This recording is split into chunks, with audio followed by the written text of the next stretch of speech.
ጤና ይስጥልን። ይህ ፋስት ዴይሊ ነው። ሰላምታችን በያላችሁበት ይድረስ እያልን በዕለቱ የተሰሙ ዋና ዋና ጉዳዮችን ወደ እናንተ ይዘን ቀርበናል።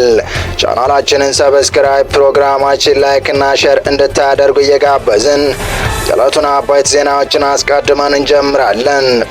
እስራኤልና አሜሪካ በጋራ ኢራን ላይ የከፈቱት ጦርነት ከሀገራቱ አልፎ አሁን ላይ ዓለምን ወደ ማስጨነቅ ደረጃ ተሸጋግሯል።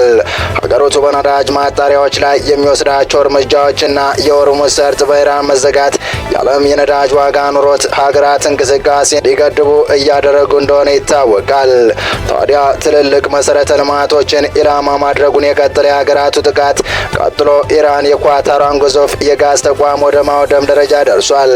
ትራምፕም የኢራንን በዓለም ትልቁን የጋዝ ማምረቻ እንደሚያወድመው ያስጠነቀቁ ሲሆን እስራኤል ግን በብስጭት የኢራን ግዙፍ የጋዝ ተቋማት ላይ አነስተኛ ጥቃት መፈጸሟ ተነግሯል። በስፋት እንመለከታቸዋለን። በሌላ መረጃችን ደግሞ በዚሁ ጦርነት ምክንያት የአሜሪካ መከላከያ ከፍተኛ የሆነ የበጀት ጭማሪ ስለመጠየቁና ትራምፕ ኢትዮጵያ ላይ ያስተላለፉት ከባድ ውሳኔ አክለን ይዘን ቀርበናል። እስከ ፍጻሜው አብራችሁን ቆዩ። በኳታር የሚገኘውና በዓለም ላይ ካሉ ግዙፍ የፈሳሽ የተፈጥሮ ጋዝ ማምረቻዎች አንዱ የሆነው የራስ ላፋን ኢንዱስትሪ ከተማ በኢራን የሚሳኤል ጥቃት ኢላማ መሆኑ ተሰማ። የኳታር መንግስት እንዳስታወቀው ትናንት ረቡዕና ዛሬ ሐሙስ መጋቢት 10 ቀን 2018 ዓ.ም በተሰናዘረው በዚህ ጥቃት በተቋሙ ላይ ከፍተኛ ቃጠሎና መጠነ ሰፊ ውድመት ደርሷል። የአገሪቱ የነዳጅና ጋዝ ኩባንያ ወይም ኳታር ኢነርጂ በሰጠው መግለጫ በርካታ የሚሳኤል ጥቃቶች በተቋሙ ላይ መፈጸማቸውን አረጋግጧል። የድንገተኛ አደጋ ጊዜ ሰራተኞች የተነሳውን ቃጠሎ ለመቆጣጠር ርብርብ እያደረጉ ቢሆንም በተቋሙ ላይ የደረሰው ጉዳት ግን ከፍተኛ መሆኑ ተገልጿል። በጥቃቱ እስካሁን የደረሰው የሰው ሕይወት መጥፋት እንደሌለ ተጠቁሟል። የኳታር የውጭ ጉዳይ ሚኒስትር ጥቃቱን ጭካኔ የተሞላበትና የሀገሪቱን ሉዓላዊነት የደፈረ ሲል የኮነነው ሲሆን በዶሃ የሚገኙ የኤርትራ ወታደራዊና የደህንነት አማካሪዎች በ24 ሰዓት ውስጥ ሀገሪቱን ለቀው እንዲወጡ አዟል። ኳታር ይህ ድርጊት ለብሔራዊ ደህንነቷ ቀጥተኛ ስጋት መሆኑን ገልጻለች።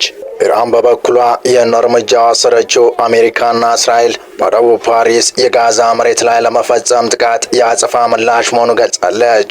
የኢራን አብዮታዊ ዘበኛ ወይም አይአርጂሲ ጥቃቱ ተቋሙ ሙሉ በሙሉ እስኪወድም ድረስ እንደሚቀጥል ዝቷል። ይህንን ተከትሎ የአሜሪካው ፕሬዝዳንት ዶናልድ ትራምፕ በማህበራዊ ገጻቸው ባስተላለፉት መልእክት ኢራን በኳታር ላይ የምታደርገውን ጥቃት ካላቆመች አሜሪካ በኢራን ላይ ከዚህ ቀደም ታይቶ የማይታወቅ ጠንከር ያለ እርምጃ እንደምትወስድ አስጠንቅቀዋል። ክስተቱ በዓለም አቀፍ የነዳጅና ጋዝ ገበያ ላይ ከፍተኛ ዋጋ ንረት ሊያስከትል እንደሚችልም ስጋት ፈጥሯል። ይህ እንዲህ እንዳለ ፕሬዝዳንት ዶናልድ ትራምፕ እንደተናገሩት እስራኤል በከፍተኛ ቁጣ እርምጃ በመውሰድ በኢራን ዋና የጋዝ መስክ ላይ ጥቃት ሰንዝራለች። ይህም በአሜሪካ እስራኤል ጦርነት ውስጥ ከፍተኛ መባባስ መሆኑን ገልጸው ኢራን የአጸፋ እርምጃ ካልወሰደች በስተቀር እስራኤል መሰል ጥቃቶችን ደጋግማ እንደምትፈጽም ትራምፕ ተናግረዋል። በግዙፉ የደቡብ ፓሪስ የጋዝ መስክ ላይ የተፈጸመው ጥቃት የነዳጅ ዋጋ እንዲጨምር ያደረገ ሲሆን ኢራንም በባህረ ሰላጤው አካባቢ በሚገኙ የነዳጅና የጋዝ ተቋማት ላይ ጥቃት እንደምትሰነዝር አስታውቃለች። በተያያዘም ኢራን ወደ ኳታርና ሳውዲ አረቢያ ሚሳይሎችን ተኩሳለች። ይህ የሁኔታዎች መባባስ ከዚህ ቀደም ታይቶ የማይታወቅ የዓለም የኃይል አቅርቦት መስተጓጉልን ያስከተለ ሲሆን ከሳምንታት በፊት ከእስራኤል ጋር በመሆን ኢራን ማጥቃት ለጀመሩት ትራምፕ የፖለቲካ ውጥረቱን ከፍ አድርጎባቸዋል። የመንግስት የነዳጅ ኩባንያ የሆነው ኳታር ኢነርጂ የኢራን ሚሳይሎች ዓለማችንን 1/5 ጋዝ አቅርቦት በሚያመነጨው ራስ ላፋን የኢንዱስትሪ ከተማ ላይ ባደረሱ ጥቃት ሰፊ ጉዳት መድረሱ ገልጿል። ሳውዲ አረቢያ በበኩሏ ወደ ሪያድ የተተኮሱ 4 ባላስቲክ ሚሳይሎችና በምስራቅ በኩል በሚገኝ የጋዝ ተቋም ላይ የተሞከረ የድሮን ጥቃት ማክሸፏን አስታውቃለች። ዛሬ ማለዳ ኢራን በድጋሚ በኳታር የጋዝ ተቋማት ላይ ጥቃት የሰነዘረች ሲሆን ሚሳይሎችም የሳውዲ መዲና ኢላማ አድርገዋል። ኳታር ኢነርጂ ዛሬ ማለዳ በተሰናዘረው የሚሳኤል ጥቃት በፈሳሽ የተፈጥሮ ጋዝ ተቋማት ላይ ከፍተኛ እሳት ቃጠሎና ሰፊ ጉዳት መድረሱን ገልጿል። ትራምፕ አሜሪካ ስለ እስራኤል ጥቃት አስቀድማ የምታውቀው ነገር ነገር እንደሌለና ኳታርም ጥቃቱ ውስጥ ተሳትፎ እንደሌላት ተናግረዋል። ይሁን እንጂ ዘወል ስትሪት ጆርናል ትራምፕ እስራኤል በኢራን የጋዝ መስክ ላይ ጥቃት ለመሰንዘር ያቀረበችውን እቅድ አጽድቀው ነበር ሲል ዘግቧል። በቀጣይ መረጃ የአሜሪካ የመከላከያ ሚኒስትር በኢራን ለሚካሄደው ጦርነት የ200 ቢሊዮን ተጨማሪ በጀት እንዲጸድቅለት ለፕሬዝዳንት ትራምፕ አስተዳደር ጥያቄ ማቅረቡን አንድ የመንግስት ከፍተኛ ባለስልጣን ለዋሽንግተን ፖስት ተናገሩ። የጠየቀው ገንዘብ የትራምፕ አስተዳደር እስካሁን ካወጣው የመከላከያ ገንዘብ የበለጠ ሲሆን በጣም ወሳኝ የሆኑና በአስቸኳይ የሚፈለጉ የጦር መሳሪያዎች ምርት ለመጨመር እንደሚውል ተገልጿል። ይህ ከፍተኛ የመከላከያ በጀት ጭማሪ ጥያቄ በቀጥታ በፕሬዝዳንቱ የሚጸድቅ አይደለም። በአገሪቱ ምክር ቤት በኩል አልፎ ይሁንታን ማግኘት ይኖርበታል። ባለፈው ታህሳስ ላይ የአሜሪካ ሕግ አውጪዎች ከፍተኛ ነው የተባለውን 901 ቢሊዮን ዶላር የመከላከያ በጀት ያጸደቁ ሲሆን በወቅቱ ፕሬዝዳንት ትራምፕ ያቀረቡት የበጀት ጥያቄ ከዚህም ከፍ ያለ ነበር።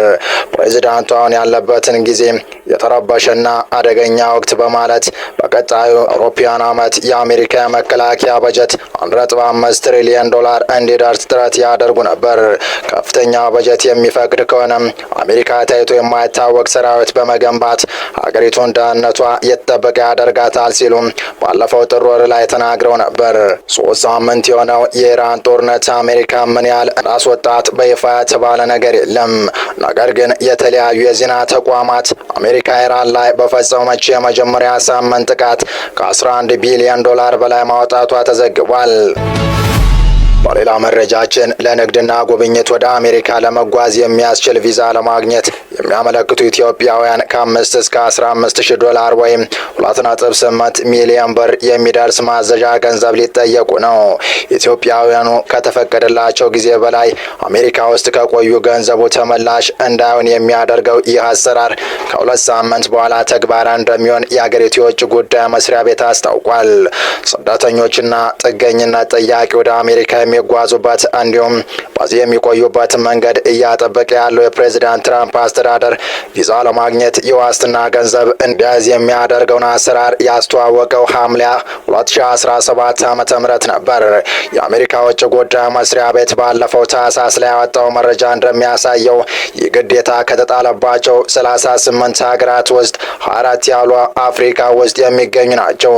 እንደ ጅቡቲ፣ ናይጄሪያ እና ኡጋንዳ ያሉ የአፍሪካ ሀገራት በዚህ አሰራር ውስጥ በተካተቱበት ወቅት ኢትዮጵያ ሳትጠቀስ ቀርታ ነበር። የፕሬዝዳንት ትራምፕ አስተዳደር አሁን ተጨማሪ 12 ሀገራት የግዴታ እንዲጣልባቸው መወሰኑን የዜና ወኪሉ ሮይተርስ አንድ ኃላፊን ጠቅሶ ዘግቧል። ከመጋቢት 24 2018 ዓ.ም ጀምሮ አሰራሩ ተግባራዊ ከሚደረግባቸው 12 ሀገራት ውስጥ አንዷ ኢትዮጵያ መሆኗ የአሜሪካ ውጭ ጉዳይ ሚኒስትር በድረገጹ ያወጣው መረጃ ያሳያል። ሞዛምቢክ፣ ቱኒዚያ፣ ሌሴቶ፣ ሞሪሺየስ እና ሴልሺየስ በአዲስ ዝርዝር ውስጥ ከኢትዮጵያ ጋር የተካተቱ ሌሎች የአፍሪካ ሀገራት ናቸው። የመስሪያ ቤቱ መረጃ እንደሚያሳየው ይህ አሰራር ተግባራዊ የሚሆነው ለንግድና ለቱሪዝም የሚሰጡትን ቢ1 እንደ ቤቱ የቪዛ አይነት በሚጠይቁ ዜጎች ላይ ነው። ቪዛው ለማግኘት የሚፈልጉ አመልካቾች የሚይዙት ገንዘብ 5,000፣ 10,000 ወይም 15,000 ዶላር እንደሚሆን ተገልጿል። አመልካቾች ምን ያህል ገንዘብ ማስያዝ እንዳለባቸው የሚወስነው በቪዛ ቃለ መጠይቅ ወቅት ነው። በዚህ መልኩ ቪዛ የሚያገኙ ኢትዮጵያውያን የተለያዩ ግዴታዎች ይጣሉባቸዋል። እንደ ውጭ ጉዳይ መስሪያ ቤቱ ገለጻ ገንዘቡን ያስያዙ ዜጎች ወደ አሜሪካ መግባትና መውጣት የሚችሉት በንግድ አየር ማረፊያዎች ብቻ ነው። በምድር፣ በባህር፣ በቻርተር አውሮፕላን ወይም እንደ የግል አውሮፕላን ባሉ የጠቅላላ አቪዬሽን ጉዞዎች ወደ አሜሪካ መግባትም ሆነ ከሀገሪቱ መውጣት አይችሉም። ኢትዮጵያውያኑ በተፈቀደው የመግቢያና መውጫ መንገድ ከተንቀሳቀሱ እንዲሁም ቪዛው በሚያበቃበት ቀን ወይም አስቀድመው ከአሜሪካ ከወጡ ማስያዣነት ያስገቡ ገንዘብ ወዲያውን ይመለሳል። ቪዛው ካገኙ በኋላ ወደ አሜሪካ ካልተጓዙ ወይም አሜሪካ ሲደርሱ እንዲመለሱ ከተደረጉም ገንዘባቸውን መልሰው ያገኛሉ። የተቀመጡት ግዴታዎች የሚጣሱ ከሆነ የአሜሪካ የአገር ውስጥ ደህንነት መስሪያ ቤት ጉዳዩን ወደ ዜግነትና ኢሚግሬሽን አገልግሎት እንደሚወስደው ተገልጿል። ኢትዮጵያውያኑ ወደ አሜሪካ ከገቡ በኋላ ጥገኝነት መጠየቅ ጨምሮ ካሉ ስደተኛ ያልሆኑ ሰው ደረጃ የሚያወጣቸው ሌሎች ሂደቶችን የሚጀምሩ ከሆነ ገንዘቡ እንደማይመለስ የመስሪያ ቤቱ መረጃ ያመለክታል።